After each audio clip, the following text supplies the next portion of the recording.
오늘은 그 크신 은혜란 제목으로 하나님 말씀 전하겠습니다. 말씀을 전하기 전에 오늘 말씀이 좀 이렇게 왔다 갔다 하기 때문에 좀 지도를 하나 그려놓고 말씀드리겠습니다. 처음에 세 가지를 크게 대지로 세 가지를 이야기할 거예요. 세 가지를 이야기할 건데 그 세 가지가 첫 번째 뭐냐면 왜 율법이 주어졌는가? 왜 율법이 주어졌는가? 두 번째는 어디에서 은혜가 들어오는가? 어디에서 은혜가 들어오는가? 세 번째는 넘치는 은혜가 뭔가? 넘치는 은혜가 뭔가? 이 세 가지를 이야기할 겁니다. 이 대주제 세 가지를 이야기할 때 첫 번째 왜 율법이 주어졌는가? 여기서 네 가지의 소제목을 이야기할 거예요. 네 가지를 이야기할 것이고, 두 번째 어디에서 은혜가 들어왔는가? 라고 할 때 두 가지를 이야기할 것이고, 세 번째 넘치는 은혜가 뭔가? 라고 할 때 바울과 루터의 이야기를 통해서 그 넘치는 은혜가 무엇인지를 설명을 해드리겠습니다. 이렇게 제가 큰 틀을 만들어 놓고 이제 설교를 안 하면은 아마 이게 첫 번째가 이 첫 번째인지 저 첫 번째인지 모르고 이렇게 막 사람들이 혼동하는 것 같더라고요. 그래서 이 큰 지도를 그려 놓겠습니다. 아우렐리우스 아우구스티누스입니다. 어거스틴이죠. 어거스틴 같은 경우는 430년에 소천하셨는데, 어거스틴은 고대 교부 중에 은혜에 대한 이야기를 가장 많이 했던 분이 어거스틴이에요. 은혜 교리를 체계화시킨 것이 어거스틴이다 라고 보면 되겠죠.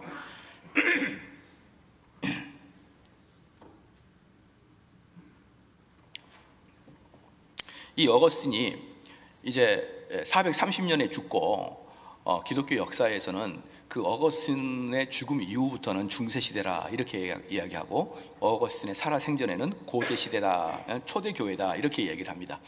중세시대의 시작이고 고대시대의 마지막인 어거스틴이 은혜로 말미암은 구원에 대한 교리를 확실하게 만들어놨는데, 이 은혜에 대한 교리의 반대가 펠라기우스였습니다. 그러면 이 펠라기우스는 무엇을 이야기하느냐? 여러 가지가 이야기했는데 아주 간단하고 또 우리가 이해하기 쉽게 제가 말씀드리면요, 펠라기우스는 너의 죄에서 너 스스로 나올 수 있다, 이게 펠라기우스예요. 너의 죄에서 너 스스로 나올 수 있다, 이게 펠라기우스고, 어거스틴이 말하고 있는 것은 뭐냐면 죄에는 절대로 인간이 못 나온다, 이게 어거스틴의 은혜론이에요. 그러니까 은혜론이라는 것이 그냥 너그럽고 넙직하고 그렇기 때문에 은혜론이 아니라 너의 힘을 통해서 죄로부터 나오지 못한다, 이게 은혜론이라 이 말이죠. 그렇기 때문에 은혜론은 아주 강력합니다. 한번 봐보십시오. 펠라기우스 같은 경우는 너의 죄로부터 너가 스스로 나올 수 있다, 이게 펠라기우스예요. 이게 이단입니다. 이단인데 어떻게 이야기하냐면, 야, 너 똑바로 못해? 너 할 거야 안 할 거야? 안 할게요. 이렇게 묻는 자도 펠라기우스고, 이렇게 대답하는 사람도 펠라기 아니에요. 너 똑바로 못해? 제가 죄송합니다. 제가 다시는 그러지 않겠습니다. 이렇게 하는 모든 것들이 이단이라 이 말입니다. 여러분 이해가 좀 되십니까? 그렇기 때문에 이 펠라기우스는 그냥 우리가 어릴 때부터 그냥 쭉 살아온 게 펠라기안이에요. 펠라기안이고, 그 다음에 은혜로 말미암은 구원론 또는 어거스틴의 구원론은 교회에서만 들을 수 있는 거예요. 교회에서만 들을 수 있는 게 어거스틴의 은혜론이고, 나머지 교회 문 밖을 나가서 온통 살아가는 건 전부 다 펠라기안입니다. 전부 다 펠라기안이에요. 너 그렇게 살면 안 돼. 네, 다시는 그렇게 살지 않겠습니다. 네, 저의 불찰이었습니다. 앞으로 제가 잘 관찰하겠습니다. 이렇게 모두 말하는 것들 있잖아요. 이것은 전부 다 뭡니까? 자기의 실수, 자기의 죄, 자기의 그 실패, 그 자리를 뭐가 했던 게 내가 결정하고 나오겠다는 거예요. 내가 결정하고 나오겠다.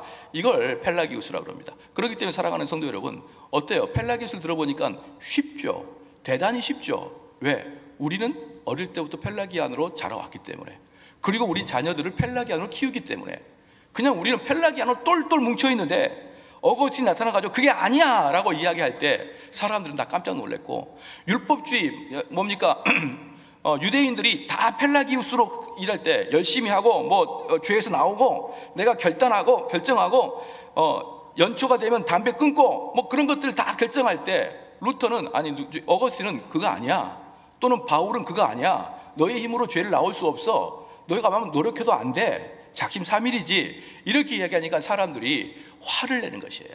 그래서 은혜 구원론은요, 제목이 은혜니까 둥글럽적 하는 것 같지만 실질적으로 은혜 구원론은 사람을 순교까지 가게 합니다.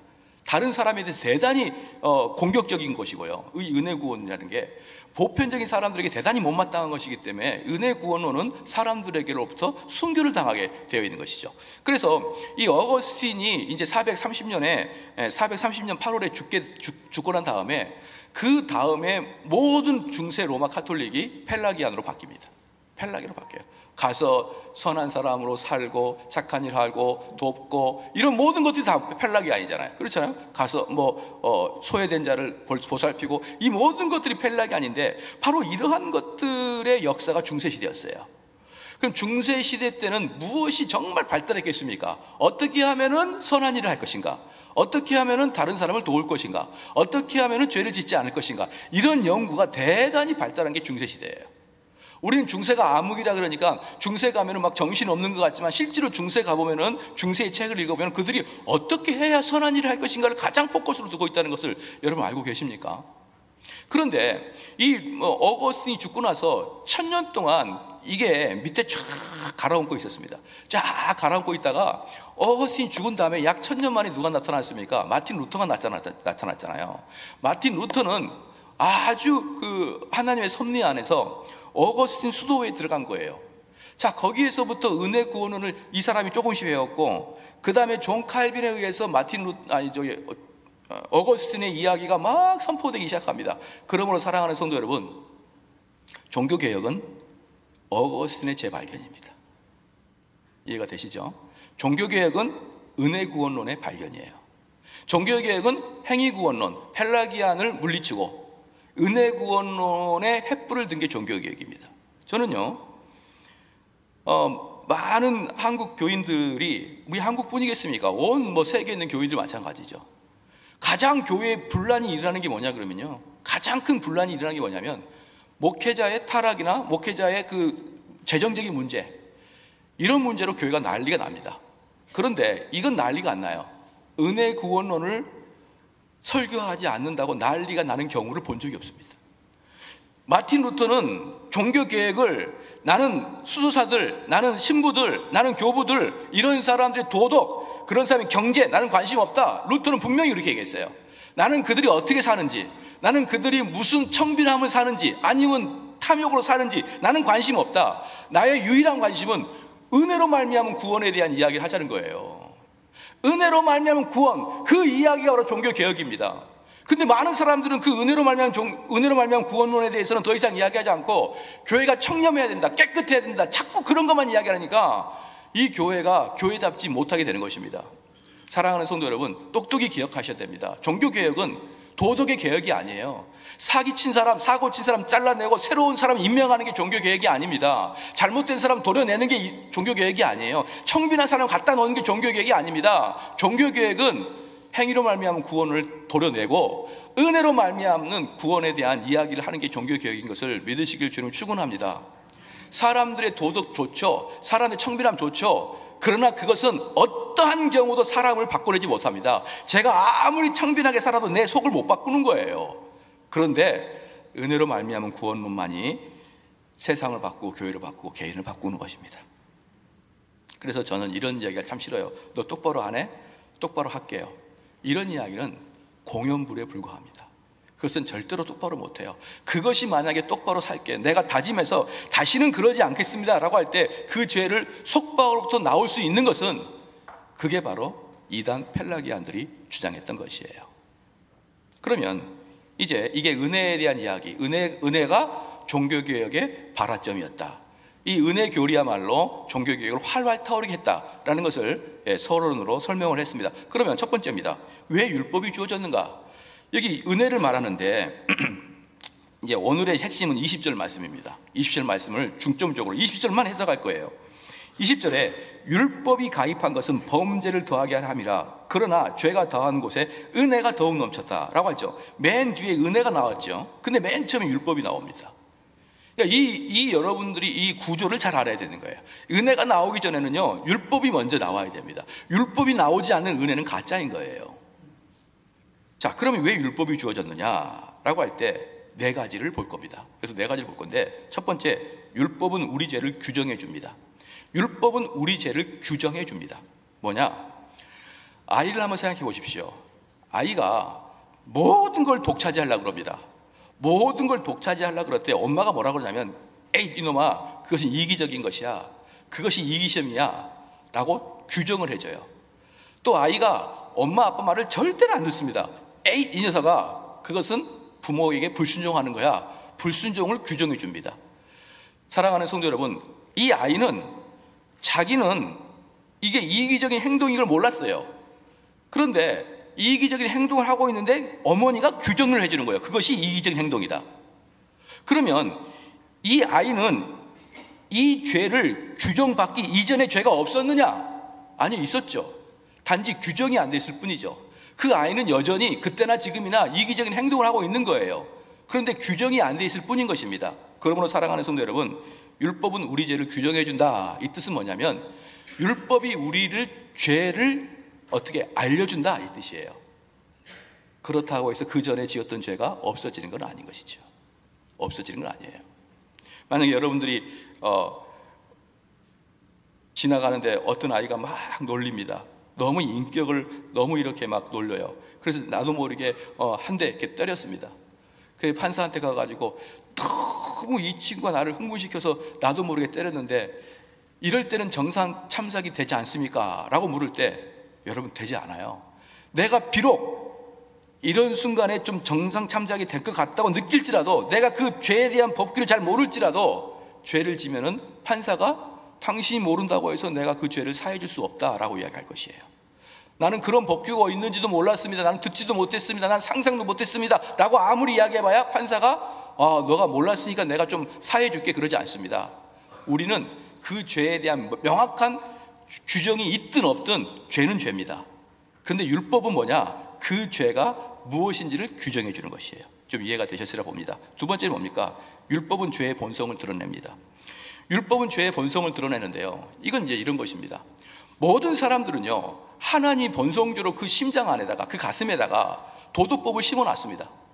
도덕법을 심어놨기 때문에 내가 지나가다가 사기를 치면은 내가 나쁜 짓을 한 것을 꼭 교회 다니는 사람만 아는 게 아니에요. 교회를 다니지 아니하는 일반인들도 사기를 치면 나쁘다는 걸 다 알 수 있습니다. 내가 거짓말을 하게 되면은 꼭 교회를 다녀야지만 그 죄라는 게 아는 게 아니고, 모든 사람이 거짓말하면 다 알고 있습니다. 그런데 두 번째 제목이 뭐냐면, 율법은 죄의 본성을 드러낸다라는 것인데, 그럼 죄의 본성이 뭐냐? 내가 죄를 질 때 이 죄는 저 피해자에게 내가 죄를 진 것뿐만 아니라 하나님께까지 죄가 도달한다는 것을 율법이 알려주는 거예요. 그러니까 이 율법이 오기 전에는 나의 모든 죄는 내가 저 사람에게 죄를 졌다고 생각하는 것이죠. 그 정도의 생각은 불신자들도 다 합니다. 모든 사람들이, 원시인들이라 그럴지라도요, 내가 다른 사람을 속여먹고 질투하고 이러는 것들이 다 죄인 건 알아요. 그건 자연적인 법인데, 율법이 옴으로 말미암아 그 죄는 그 사람에게만 속해 있는 게 아니라 하나님께까지 그 죄가 전달된다는 것을 알게 하는 것이 율법의 역할인 것입니다. 그러므로 두 번째가 율법은 죄의 본성을 드러낸다라고 표현한 것이죠. 다윗이 밧세바를 범죄한 다음에 밧세바의 남편 우리아를 죽였죠. 그 다음에 나단의 선지자에게 지적을 당한 다음에 이 다윗이 시편 51편 4절을 쓸 때 이렇게 썼습니다. 내가 주께만 범죄하여 주의 목전에 악을 행하였사오니. 사랑하는 성도 여러분, 성도의 죄는, 성도가 죄를 질 때는 당연히 피해자에게 죄를 지는 것이죠. 그건 누구나 상식적인 것이죠. 그러나 성도만이 그 뒤에 계신 하나님께 죄를 지고 있다는 것을 느끼게 해주는 것이 율법이에요. 그러면 내가 저 사람에게 죄를 지었다고 할 때는 그 사람이 모르면 끝나는 겁니다. 그럼 모르면 돼요. 근데 내가 모든 죄가 하나님께 연결된다는 걸 아는 사람들은 공포에 빠집니다. 그때부터 죄가 죄로 보이지 아니하고 지옥의 앞잡이로 보여요. 지옥의 앞잡이로. 일반인들, 그리고 율법을 잘 모르는 사람들은 죄를 지어도 들키지 않으면 됩니다. 근데 우리는 하나님께 대항하는 겁니다. 그 다음에 세 번째입니다. 율법은 죄의 권능을 드러냅니다. 율법은 죄의 권능을 드러냅니다. 이게 뭐냐면, 율법이 있기 전에 죄가 얼마나 권세가 있는지를 모릅니다. 예컨대 이겁니다. 사람들이 언제든지 담배를 필 때 자기가 마음 먹으면 담배를 끊을 수 있을 거라 생각하는 거예요. 아유 뭐 올해까지만 피고 요즘 폐도 안 좋고 이러는데 이제 내년부터는 담배를 끊어야지, 이렇게 담배를 끊을 수 있다라고 생각을 합니다. 그런데 율법이 들어오는 거예요. 율법이 어떻게 들어오느냐? 담배 피지 마라고 명령으로 율법이 들어와요. 그럴 때 담배 끊는 것이 보통이 아니라는 것을 그때 느끼는 거예요. 담배 피지 마라고 명령이 들어오기 이전에는 내가 담배를 언제든지 끊을 수 있을 거야 라고 그 죄에 대해서 만만하게 생각합니다. 그런데 실질적으로 율법이 들어와서 하지 마라고 딱 선포하면 그때부터 이 죄가 엄청나게 강하다는 것을 깨닫게 되는 것이에요. 우리 아들은 항상 아빠 나 다이어트 하고 싶어요 그래요. 배부를 때만. 배가 고프면 그런 이야기 하지도 않습니다. 그러니까 담배고 다이어트고 우리 육체의 훈련도 그렇게 어려운데, 담배고 다이어트고 육체 훈련도 그렇게 빠져나오기 어려운데 보이지 않는 영혼의 문제를 어떻게 여러분이 결정한다고 빠져나올 수 있겠습니까? 그래서 율법이 그거 하지 말라고 명령을 하기 전까지는 죄의 권세를 여러분 잘 모릅니다. 근데 율법은 세 번째 죄의 권능을 드러내줍니다. 네 번째는 뭐겠습니까? 3번과 연관된 것이 논리적 연관입니다. 그래서 율법은 죄의 교활함을 드러내줍니다. 죄의 교활함을 드러내줘요. 왜 그러냐 그러면요, 내가 있는 죄, 내가 가지고 있는 죄를 사람들이 별것도 아니라고 보니까 내가 안 지려면 안 질 수 있어, 나는 지금 안 지고 싶은 마음이 없으니까 짓는 거야. 죄를 그렇게 짓는 거예요. 그러니까 나는 이 죄를 짓는데 이 죄를 가볍게 여깁니다. 가볍게 여겨요. 언제든지 내가 가라면 가고 오라면 오는 거 이 죄야 이렇게 여기는데, 사실은 엄청 강한데, 사실은 뿌리까지 깊이 있는데, 그래서 내가 그 죄를 가질 때 내가 별로 큰 문제가 없이 느껴지는 거예요. 왜? 가벼운 거 하나 가지고 있으니까. 그래서 율법은 죄의 교활함을 드러낸다. 뭡니까? 내가 얼마나 나쁜 놈인 걸 드러내주는 거예요. 내가 얼마나 나쁜 놈이고, 내가 얼마나 큰 죄를 가지고 있고, 내가 뿌리까지 깊이 박혀있는 죄를 가지고 있다는 것을 그때야 드러냅니다. 그 전까지는 내가 끊을 수는 끊어, 나는 안 하고 싶으면 안 해 라고 생각하는 정도의 죄를 가지고 있기 때문에 내가 그 죄를 가지고 있어도 내가 얼마나 강팍한지를 모르는 거예요. 사랑하는 성도 여러분, 그래서 어떡합니까? 누군가가 죄를 지적해요. 당신 왜 그렇게 합니까? 당신 왜 그런 죄를 지었습니까? 그러면 죄송합니다, 저의 불찰이었어요, 저의 부주의였습니다, 앞으로 정신 바짝 차리겠습니다, 용서해 주세요, 여러분 이렇게 생각합니다. 근데 성경은 그를 뭐라고 하느냐? 성경은 그를 뭐라고 하느냐? 사악하고 지극히 더러운 자라 이렇게 얘기합니다. 우리는 우리 자신, 우리가 그 죄를 가지고 있을 때, 우리 죄를 가지고 있을 때 저의 불찰이었어요, 아유 제가 착각했습니다, 제가 잠시 정신을 잃었죠, 아유 죄송합니다, 이 정도로 가볍게 생각하는데 성경은 그런 자를 같아서 사악한 자다, 사악한 자다, 지극히 더러운 자다, 여러분 이렇게 표현합니다. 그러므로 율법이 우리에게 들어오기 전에는 우리는 그래도 괜찮아요. 내가 좀 정신이 없었지, 아이고 정신 좀 차리자, 아우 야 정대훈 정신 차려, 이렇게 귀엽게 스스로를 정신 차리자, 정대훈 할 수 있어, 막 이런 거 있잖아요. 여러분 텔레비 봤잖아, 드라마. 그렇게 생각하는데 자기 자신을 얼마나 귀엽게 표현합니까? 그런데 성경은 그 사람들에게 사악한 자라 이렇게 표현합니다. 회칠한 무덤이다 이렇게 표현합니다. 지옥의 앞잡이다 이렇게 표현합니다. 그러니까 율법이 들어오기 전까지는 죄의 그 징글징글한 걸 못 봐요. 그저 너그러워집니다. 이게 바로 율법이 우리에게 들어오는 것입니다. 율법이 우리에게 주어진 네 가지 방법입니다. 첫 번째 뭡니까? 우리에게 죄를 규정해 주는 것이고, 두 번째 율법은 죄의 본성을 드러내 주는 것이고, 세 번째 율법은 죄의 권능을 드러내 주는 것이고, 네 번째 율법은 죄의 교활함을 드러내 주는 것입니다. 그러면 이제 이 부분에서 두 번째입니다. 큰 두 번째인데, 어디서 은혜가 들어오는 것인가? 도대체 그러면 어디에서 은혜가, 율법 안에 무슨 은혜가 있나? 이제 이 이야기인데, 첫 번째는요, 죄의 폭로 그 자체가 은혜예요. 죄의 폭로 그 자체가 은혜입니다. 왜냐? 우리는 사실상 하나님의 진노 아래 있는 자였거든요. 우리는 사실상 하나님으로부터 진노를 받아서 지옥 갈 수밖에 없는 그런 아주 추악한 자였거든요. 근데 그 몽상을 다 깨버리는 것이 바로 율법입니다. 그렇기 때문에 그걸 드러내주는 것만으로도 은혜인 것이에요. 병원에 갔더니 의사 선생님이 당신이 암 지금 2기입니다. 당신 암 3기입니다. 라고 드러내주는 것은 그 의사가 그 환자의 인격을 모독하는 게 아니라 환자에게 은혜를 주고 있는 것입니다. 당신 속에는 암이 있습니다. 이걸 드러내야 됩니다. 라고 이야기해 주는 것은 우리를 책망하는 것이 아니라 우리에게 은혜를 끼치고 있는 것이죠. 그러므로 하나님 말씀이 율법이 되어서 우리의 마음 깊숙한 곳에 있는 죄까지도 드러내는 것은 은혜인 것을 믿으시길 주님 축원합니다.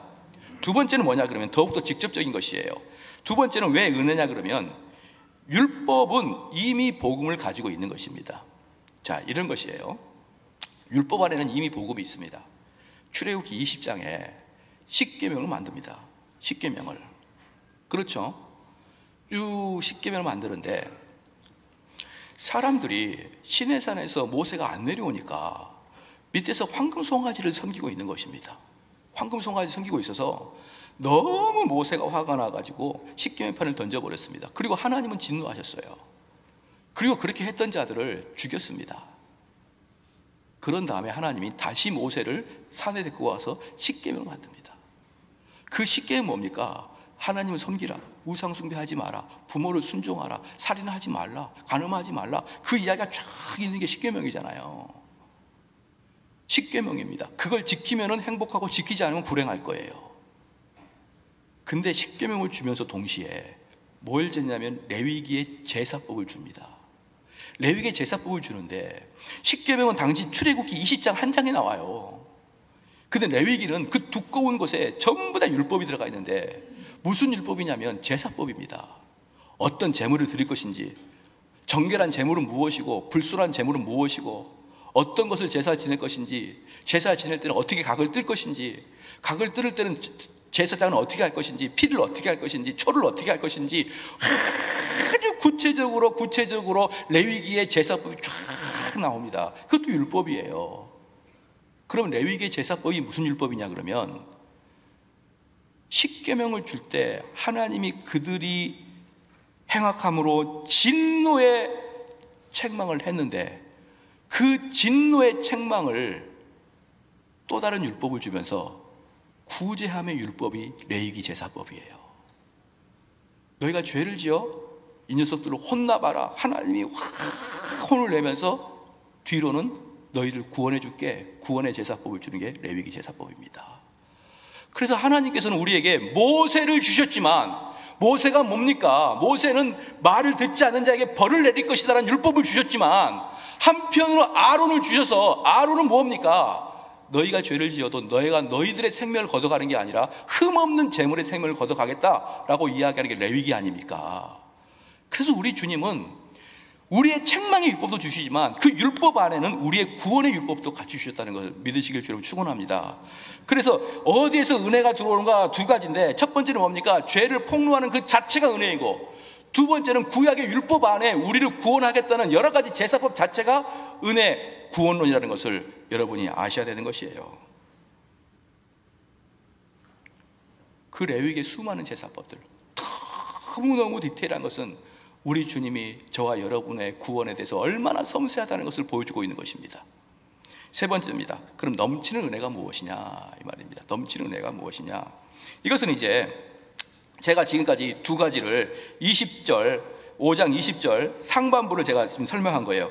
율법이 가입한 것은 범죄를 더하게 하려 함이라 이 지금 설명을 했던 것입니다. 그래서 율법이 여러분에게 딱 떨어지면 내가 그동안 알지 못했던 수많은 죄들이 막 드러나기 시작하니까 더욱더 죄가 많아지고 드러난다.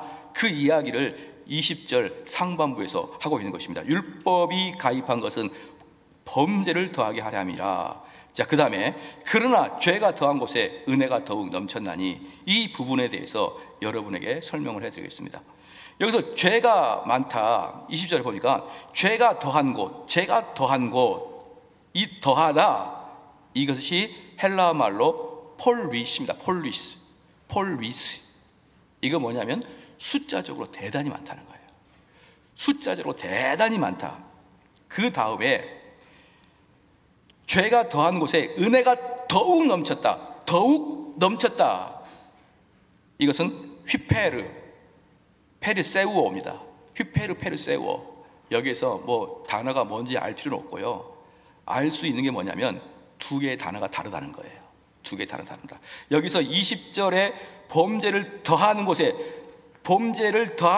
이 단어하고 죄가 더한 곳에 은혜가 더욱 넘쳤다 할 때 더욱 넘쳤다의 단어는 전혀 다른 내용이다.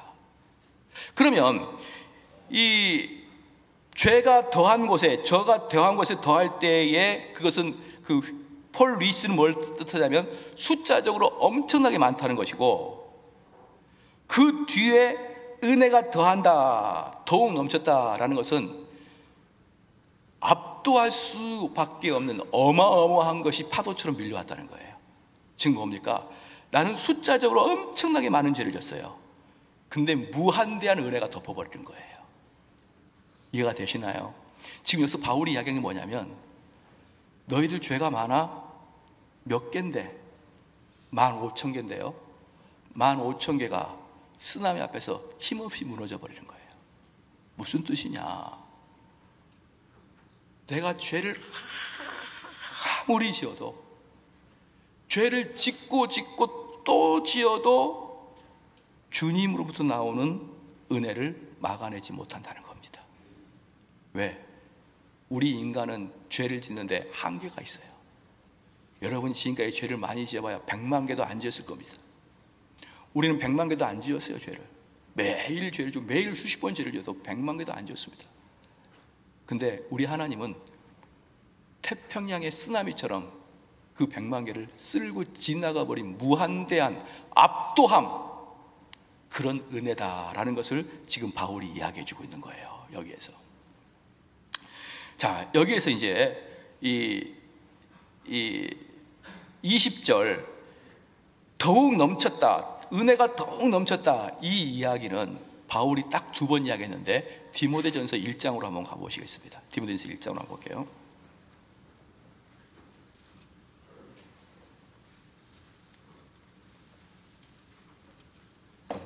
디모데전서 1장 가보시다.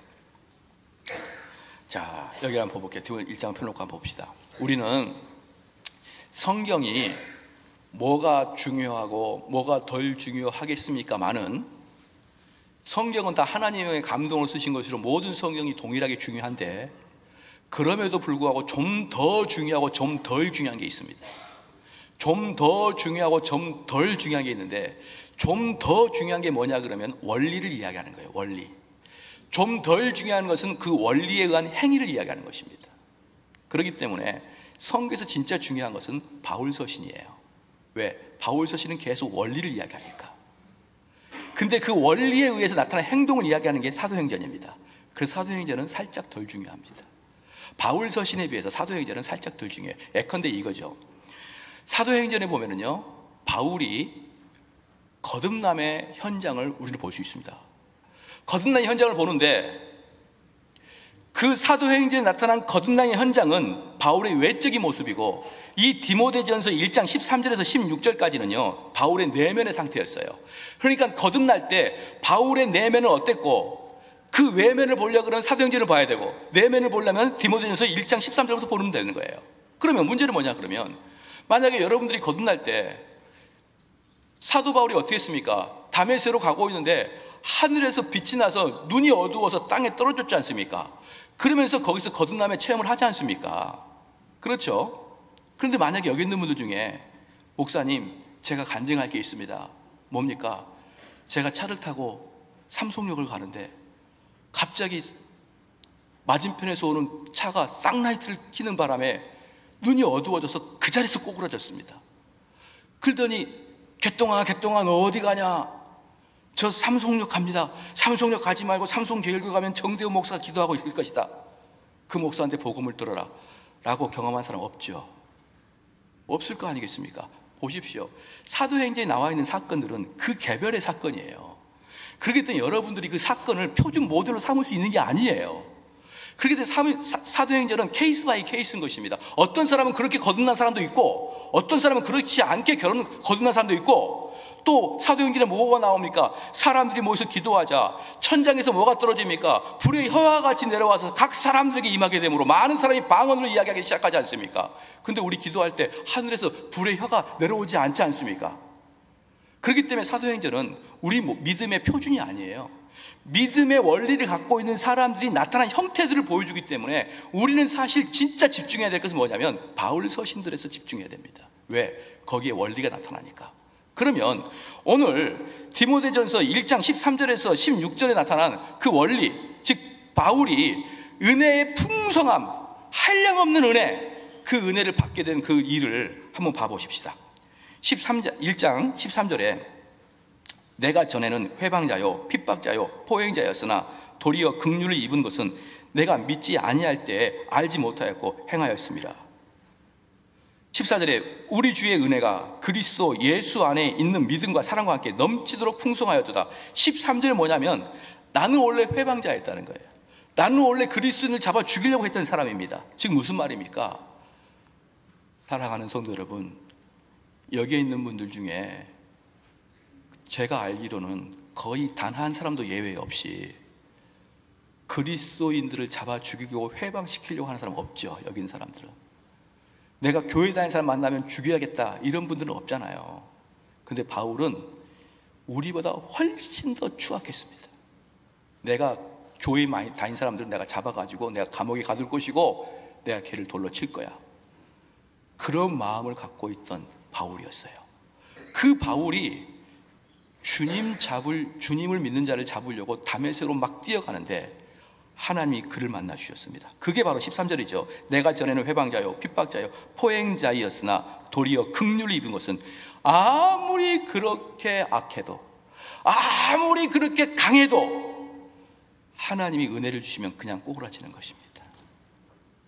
여기 있는 분들 잘 들어보십시오. 이렇게 생각하는 분들 계십니다. 이것은 제가 경험을 해봤기 때문에 잘 압니다. 목사님, 저는 모태신앙으로서 그냥 어릴 때부터 교회에 있기 때문에 기독교가 생활이고 생활이 기독교입니다. 그러니까 기도나 예배에서 저는 덤덤합니다.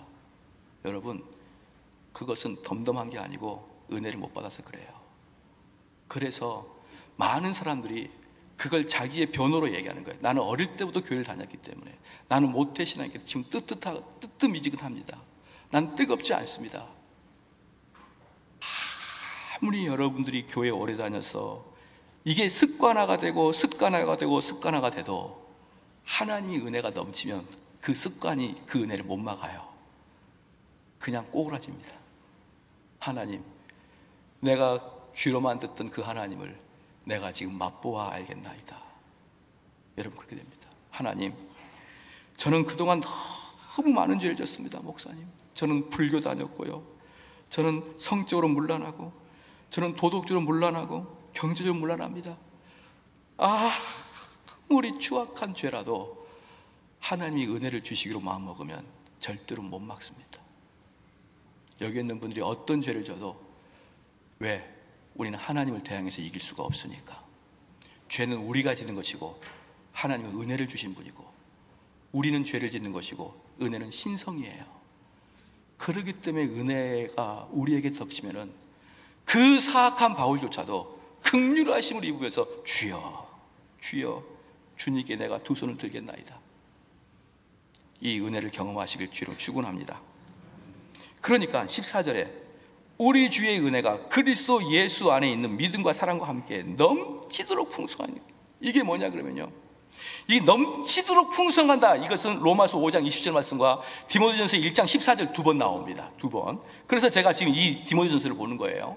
그럼 바울은 어떤 느낌이 들었느냐, 넘치도록 풍성한데 이 내 죄가 그냥 내가 한강에 풍덩 빠지듯이, 아니 내가 태평양에 풍덩 빠지듯이 온 천지는 은혜고 나의 죄는 거기 하나의 점에 불과해요. 점에 불과합니다. 그 은혜를 감당할 수가 없는 거예요. 그런데 그 은혜가 어떤 은혜냐면 14절 아주 재밌습니다. 우리 주의 은혜가 그리스도 예수 안에 있는, 예수님 안에 있는 믿음과 사랑이 나에게 풍성하게 넘친다는 것이에요. 사랑하는 성도 여러분, 자, 여기서 한번 주목해 봅시다. 그래서 풍성하게 넘친다는 것은 감당하기 어렵다는 것입니다.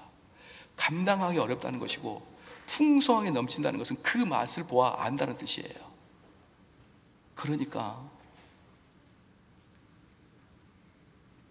주님에게 한번 사랑이 빠지기 시작하면 말씀을 밤새서 읽을 때도 있을 거예요. 야, 내 정말 이 말씀이 너무 좋다, 너무 좋다. 어떤 분은 그런 말씀을 하더라고요. 자기는 목사님 설교를 눈 뜨면 듣고 눈 감을 때까지 듣는데요. 도대체 몇 편을 듣는지를 모르겠어요. 그냥 습관적으로 듣는 것 같아요. 계속 듣는데 나중에 꿈에까지 나온대요. 꿈에까지.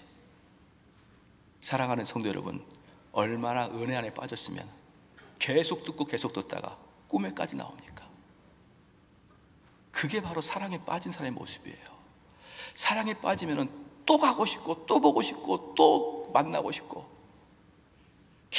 계속 만나다가 집에 오면 또 전화하고 잘 들어갔냐? 그 현관문에서 보내줬으면서 잘 들어갔냐? 그 현관문에서 집에까지 무슨 일이 있을 거라고 전화하다가 밤새서 전화하다가, 여러분 그게 사랑하는 사람들 관계잖아요. 사랑하는 사람들은 또 보고 또 만나고 또 대화하고 그래도 시간 가는 줄 모르고 그 시간이 아까워서 나중에는 그 시간이 아까우니까 야, 우리 같이 살자, 이래서 결혼하는 거 아니에요. 여러분 주님 사랑하신다면서요. 어떻게 사랑하는데 그렇게 딱 주님과 만나는 걸 끊고 맺음을 정확하게 합니까? 우리들 연인들 손잡고 가다가 그래 집에 들어가 하면 손도 잘 못 놔요. 끝까지 막 잡고 있다가 끝까지 딱 넣을 때 또 돌아보고 잘 들어가. 끊고 맺음이 사랑의 관계는 끊고 맺음이 없어요. 사랑의 관계는 끊고 맺음이 없습니다. 근데 어떻게 신앙생활에 끊고 맺음이 그렇게 정확합니까? 성경을 펴는 것은 예수님한테 예배 드릴 때만 피는 것이고, 집에 가서는 거의 피지 아니하고, 내가 주님에 대한 일을 생각할 때는 교회에 올 때만 생각하는 것이고, 집에 올 때는 거의 생각을 하지 아니하고, 어떻게 이렇게 끊고 맺음이 정확합니까? 저는 정말 그분들에게 묻고 싶어요. 정말 당신 주님 사랑하십니까? 정말 주님 사랑하십니까? 주님 사랑하면 집에 가도 교회가 생각나고, 일하다가도 성경이 그리워지고, 내가 뭐 하다가도 성령의 역사를 경험해 보고 싶고, 그러한 생각이 계속 우리의 감정에 싹 타야 되는데, 주일날 교회를 딱 교회에서 집에 가면은 다음에 주일날 올 때까지 교회가 생각이 안 나고, 말씀이 생각이 안 나고, 기도가 생각이 안 나요. 너무 잔인한 거 아닙니까, 여러분? 근데 여기 보십시오. 14절에 우리 주의 은혜가 그리스도 예수 안에 있는 믿음과 사랑이, 예수님 안에 있던 믿음과 사랑이 어떻습니까? 넘치도록, 내가 감당하기 어려울 정도로 파도처럼 나에게 밀려왔다는 것이에요. 그렇기 때문에 거듭난 자들은 어떤 경험을 해야 되냐면, 아까 처음에도 말씀드렸지만 바울이 사도행전 때 거듭난 형태는 여러분이 체험을 안 해도 돼요. 그런 식은 체험은 해도 되고 안 해도 됩니다. 근데 이 마음의 원리는 여러분이 다 해야 되는 것이에요. 뭡니까? 그 압도할 수밖에 없는 그 사랑 때문에 내가 너무나 좋은 겁니다. 너무나 좋은 거예요. 너무나 좋아요. 내 죄가 어디 갔는지도 몰라요. 내가 흉악한 게 어디 갔는지도 몰라요. 나의 도덕이 어디 갔는지도 몰라요. 그냥 좋아요. 그냥 좋아. 자, 16절 보십시다. 그렇게 풍성하게 보니까 15절에 뭐라고 하냐면, mit보다 모든 사람이 받을 만한 이 말이요, 그리스도 예수께서 죄인을 구원하시려고 이 세상에 임하셨도다 하였도다. 죄인 중에 내가 괴순이라. 그렇게 은혜를 받고 보니까 뭡니까? 야, 나 정말 내가 죄인이구나. 내가 진짜 죄인이구나. 응? 어떤 분이 그러더라고요. 목사님, 저는 정말 죄인입니다. 전 죄인 중에 괴수예요. 그렇게 말하는 것 자체가 교만한 거예요. 진짜 죄인은 그런 미사오브도 붙이지 않고 그냥 구석에 앉아가지고 하나님에게 탄원만 하는 거예요. 하나님 죄송합니다. 하나님이 나에게 살려주시고 나에게 복음을 듣게 해주신 것만으로도 감사합니다. 하나님, 내 존재만으로 감사합니다. 감사합니다. 나 같은 놈을 은혜 주셔서 감사합니다. 그것이 진짜 자기가 죄를 깨달은 사람이지, 미사옥으로 저는 죄인 중에 개수입니다, 저는 목사님 신발끈을 감당하기도 어렵습니다, 이것은 미사옥에 불과합니다. 미사옥에.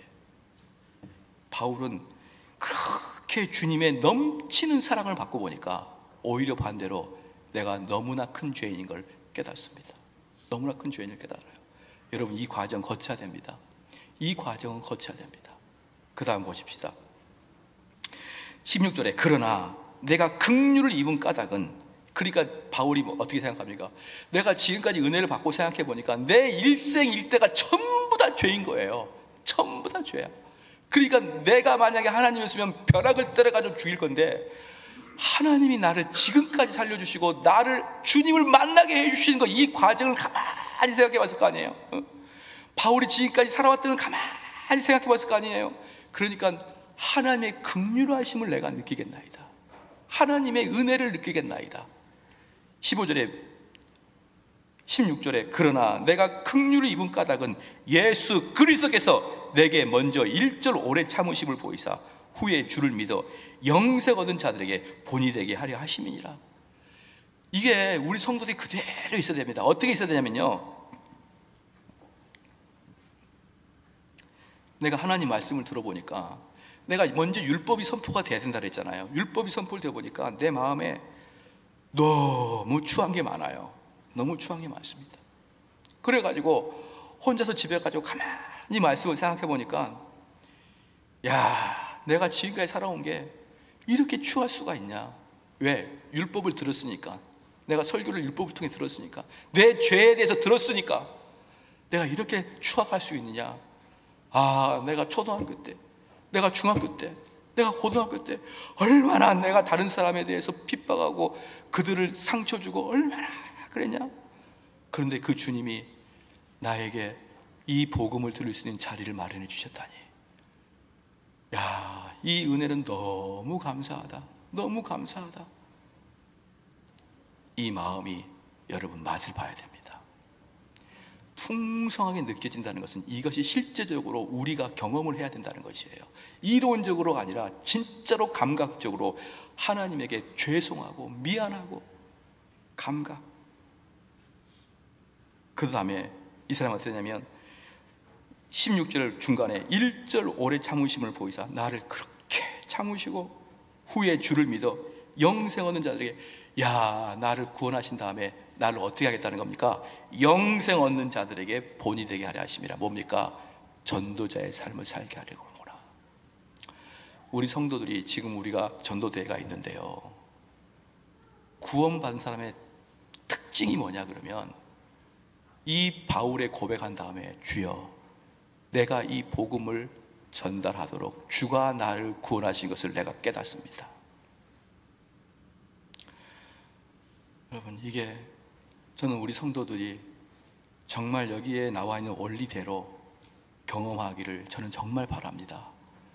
이 교회가 교회다운 이유는 이 발견이에요. 교회가 개혁하기 위해서는 이걸 깨달아야 됩니다. 교회는 개혁하기 위해서 비리를 저지른 사람을 도려내는 게 개혁이 아니고, 교회는 개혁하기 위해서 흑암의 세계에 이 은혜로 말미암은 한량없는 은혜가 무엇인지를 깨닫게 하는 게 교회 개혁이에요. 이게 바로 루터가, 죄송합니다, 바울이 자기가 다메섹에서 경험했던 것을 디모데에게 편지하면서 그때의 심정을 쓴 거예요. 디모데야, 나는 그때 마음 상태가 이랬다, 죽죽죽죽 이랬다, 이렇게 얘기했습니다. 그 바울의 이야기를 400년 후에 어거스틴이 정립을 했고, 어거스틴이 죽은 다음에 1000년 만에 마틴 루터가 그것을 전했습니다. 그럼 제가 이제 루터의 이야기를 하고 마치겠습니다. 루터는요, 여러분이 잘 알고시피 종교개혁의 시작이죠.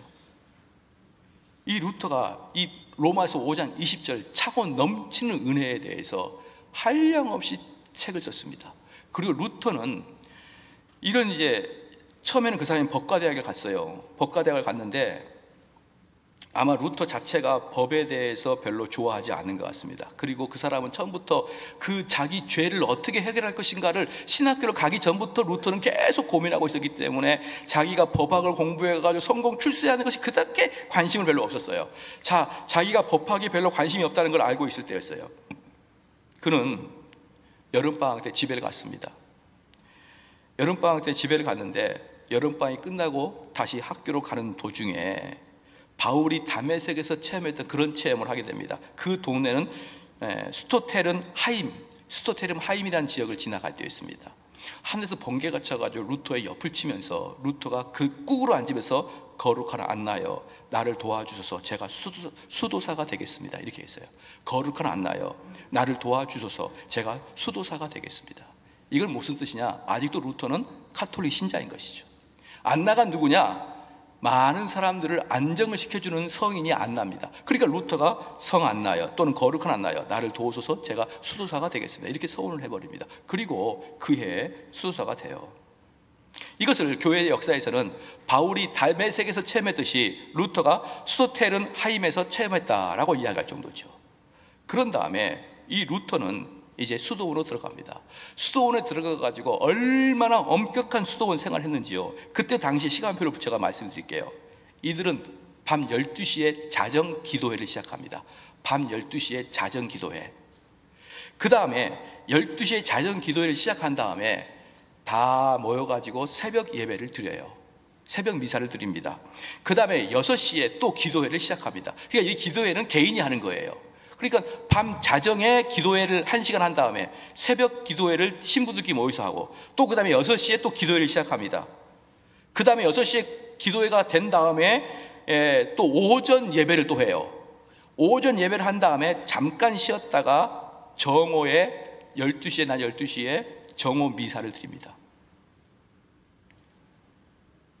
그렇게 하고 정오 미사가 끝난 다음에 나가서 노동을 하고 노동이 끝난 다음에 또 오후 예배를 드립니다. 오후 미사를 드려요. 오후 미사가 끝난 다음에 취침입니다. 이게 그들의 일과예요. 하나도 빠짐없이 기도, 미사, 노동, 기도, 미사, 노동. 죄를 지을 수 있는 여력이 하나도 없어요. 그리고 낮에 저녁 때 잠을 자고 그 다음 자정 이전에 일어나가지고 자정 기도를 또 합니다.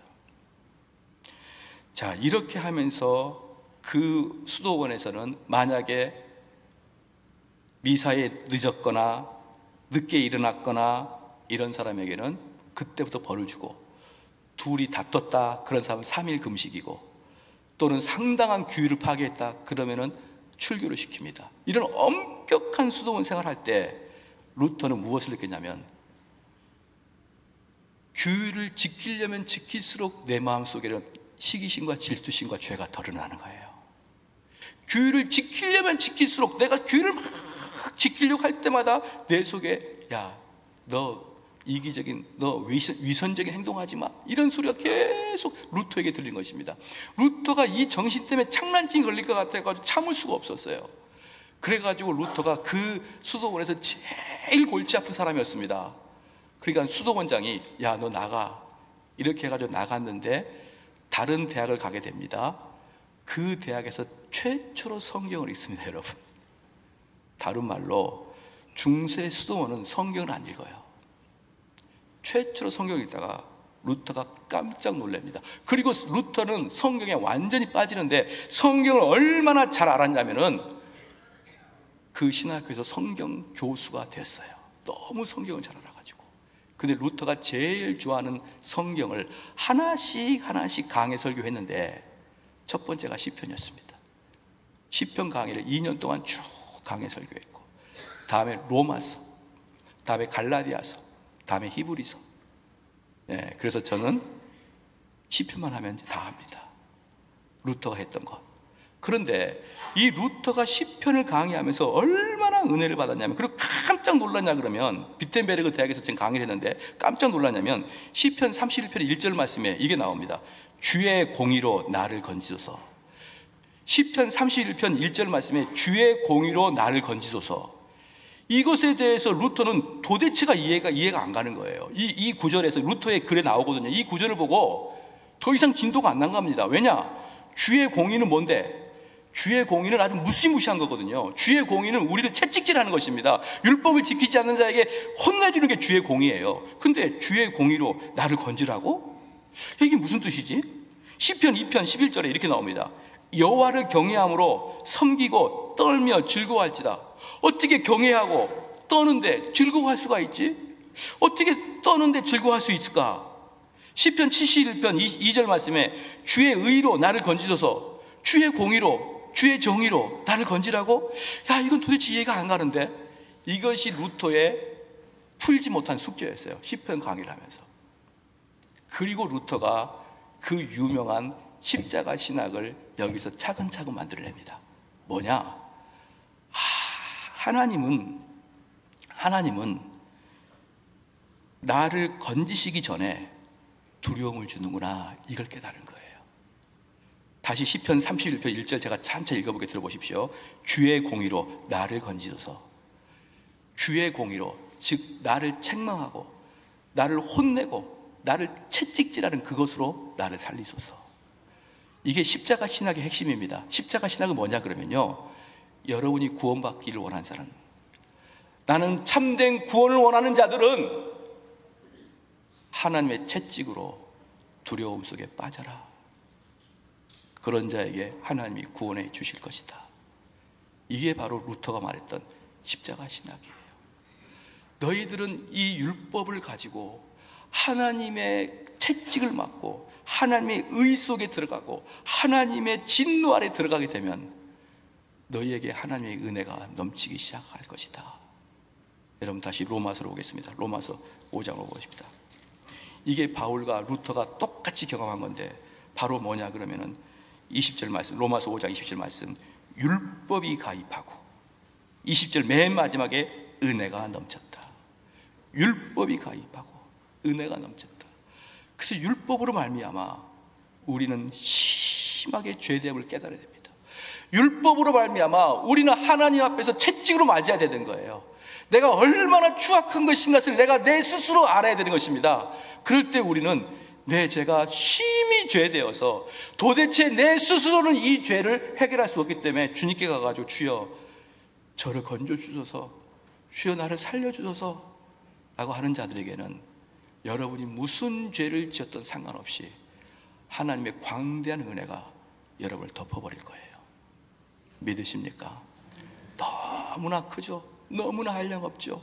그렇기 때문에 수많은 루터가 이렇게 이야기한 걸 제가 보고 읽어드릴게요. 루터는 이렇게 말했습니다.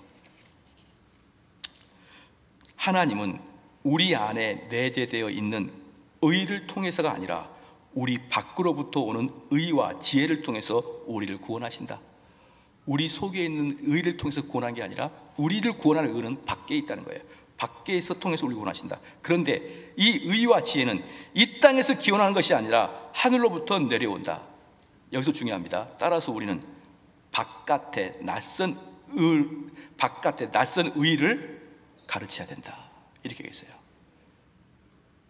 이 말의 핵심이 뭐냐 그러면 목사는 무엇을 가르쳐야 되느냐? 바깥의 낯선 의, 즉 설교하면 다 낯설어야 됩니다. 설교를 듣는데 익숙하면은 낯선 의가 아니에요. 루터가 말할 때 항상 복음은 낯설어요. 왜? 우리 안에 있는 게 아니라 바깥에서 오니까. 그래서 목회자들은 사람들이 이해하기 쉬운 설교를 하는 게 아니고, 목회자들은 들으면 깜짝깜짝 놀래고 대단히 신기하고 이상하고 내가 미처 들어보지 못한 내용들을, 낯선 것들을 이야기하는 게 바로 목회자입니다. 바로 그럴 때 하나님의 의가 우리 안에 들어온다는 것을 믿으시기를 축원합니다. 다 같이 한번 기도하시겠습니다. 기도할 때 우리는 왜 율법이 주어졌는가? 그 율법이 우리를 죄로 규정하기 위해서, 우리 율법은 우리의 죄를, 본성을 드러내고, 세 번째 율법은 죄의 권능을 드러내고, 율법은 우리의 교활함을 드러납니다. 그래서 하나님께서 은혜를 주십니다. 드러내시고 은혜를 주십니다. 근데 그 은혜는 넘치도록 무한대하게 큽니다. 우리는 하나님께 간구해야 됩니다. 하나님이여 은혜를 주소서, 우리에게 감당할 수 없는 그 큰 은혜를 우리에게 주시옵소서. 다 같이